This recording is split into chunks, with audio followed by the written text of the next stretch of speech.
मंडळी, लोकसभा निवडणुकीच्या 5व्या टप्प्यातल्या आणि राज्यातल्या शेवटच्या टप्प्यातला प्रचार जोरदार सुरू आहे। त्यामुळे या शेवटच्या टप्प्यात सर्वच राजकीय पक्ष आपला प्रचार अतिशय जोरदार पद्धतीने करत आहेत। येत्या 20 मेला इथलं या टप्प्यातलं मतदान होणार आहे आणि या टप्प्यामध्ये उत्तर महाराष्ट्र आणि मुंबई या परिसरातल्या लोकसभा मतदारसंघामध्ये निवडणूक होत आहे। आजच्या व्हिडिओमध्ये आपण उत्तर महाराष्ट्रातल्याच एका मतदारसंघाचा आढावा घेणार आहोत आणि तो मतदारसंघ म्हणजे धुळे लोकसभा मतदारसंघ। या मतदारसंघात मागच्या 10 वर्षांपासून भाजपचे डॉक्टर सुभाष भामरे हे निवडून येत आहेत आणि तिसऱ्या वेळेला देखील भाजपने त्यांना तिकीट देऊन संधी दिली आहे। खरं म्हणजे त्यांचं तिकीट कापलं जाईल अशी चर्चा होती, मात्र पक्षांतर्गत विरोध असतानाही त्यांनी तिकीट मिळवण्यात यश मिळवलं। आता भामरे निवडणुकीत यश मिळवतात की पराभूत होतात हे पाहणं इंटरेस्टिंग ठरणार आहे। तर महाविकास आघाडीकडून काँग्रेस पक्षाच्या शोभा बच्छाव यांना उमेदवार करण्यात आले आहे।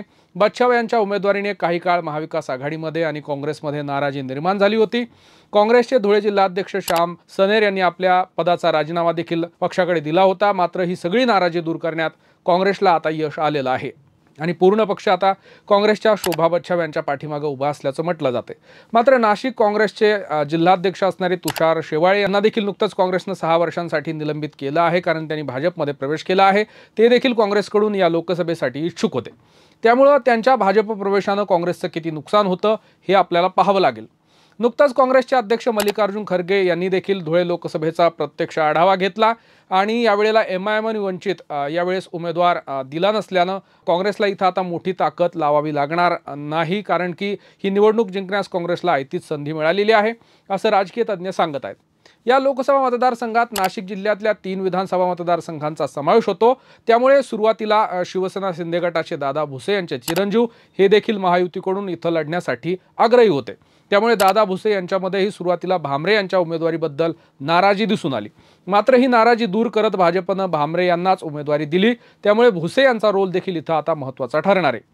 या मतदारसंघात आणखी एक इंटरेस्टिंग गोष्ट अशी घडली की ती म्हणजे एमआयएमचे 2 आमदार असतानाही एमआयएमने इथून उमेदवार दिला नाही आणि वंचित बहुजन आघाडीकडून इथं उमेदवार दिला गेला होता, मात्र त्यांचे उमेदवार माजी IPS अधिकारी अब्दुल रहमान यांचा अर्ज तांत्रिक कारणाने बाद झाला। त्यामुळे धुळे लोकसभा निवडणूक ही थेट भाजपा विरुद्ध काँग्रेस अशीच होणार आहे। 2019ला झालेल्या लोकसभा निवडणुकीत डॉक्टर सुभाष भामरे हे भाजपाचे उमेदवार विरुद्ध काँग्रेसचे कुणाल पाटील यांच्यात सामना झाला होता आणि भामरे त्यावेळेला विजयी झाले होते आणि त्यावेळी वंचित आणि एमआयएमची युती असल्या कारणाने याचा फटका हा काँग्रेसच्या कुणाल पाटलांना बसला होता। या मतदारसंघात धुळे शहर आणि मालेगाव मध्य या 2 विधानसभा मतदारसंघात एमआयएमचे आमदार असल्याने या दोन्ही मतदारसंघात मुस्लिमांची मोठी संख्या आहे। त्यामुळे ही अल्पसंख्याक मतं आता काँग्रेसकडे वळतील असंही म्हटलं जातंय।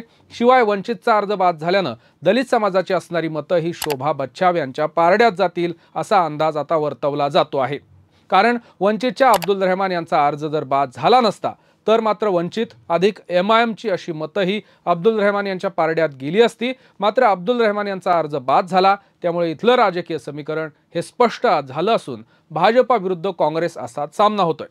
दरम्यान डॉक्टर सुभाष भामरे हे गेल्या 10 वर्षांपासून या मतदारसंघाचं नेतृत्व करत असल्यामुळे एक पक्षांतर्गत विरोध त्यांना मोठ्या प्रमाणात निर्माण झालेला आहे। मतदारसंघात विशेष असं काम त्यांनी केलं नाही असे आरोप त्यांच्या विरुद्ध होत आहेत। त्यामुळे काही प्रमाणात अँटी इन्कम्बन्सी देखील भामरे यांना अडचणीत आणू शकते।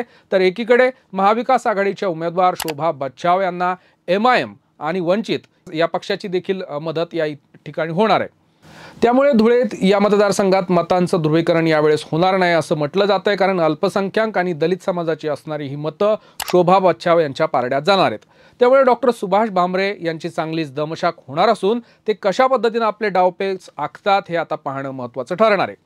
तिसऱ्यांदा मोदींना पंतप्रधान करण्यासाठी भाजपाला मतदान करा असा प्रचार भामरे करत आहेत। तसंच ते मराठा जातीतून असल्यामुळे त्याचाही त्यांना इथं फायदा होऊ शकतो असं बोललं जातंय। एक मात्र खरंय की तब्बल 15 वर्षांनी काँग्रेसला आपला गड पुन्हा एकदा आपल्या ताब्यात घेण्याची आयती संधी मिळाली आहे। त्यामुळे निश्चितच काँग्रेस या संधीचं सोनं करेल असं राजकीय तज्ञ सांगत आहेत। तसंच मतदारसंघात एकंदरीत राजकीय परिस्थिती पाहता शोभा बच्छाव या मैदान मारतील असंही स्थानिक पत्रकार विश्लेषण करत आहेत। तुम्हाला काय वाटते की डॉक्टर सुभाष भामरे विरुद्ध शोभा बच्छाव या सरळ लढतीत कोण बाजी मारेल हे आम्हाला कमेंट बॉक्समध्ये कळवा आणि अशाच नवनवीन व्हिडिओसाठी पाहत रहा कडक बात।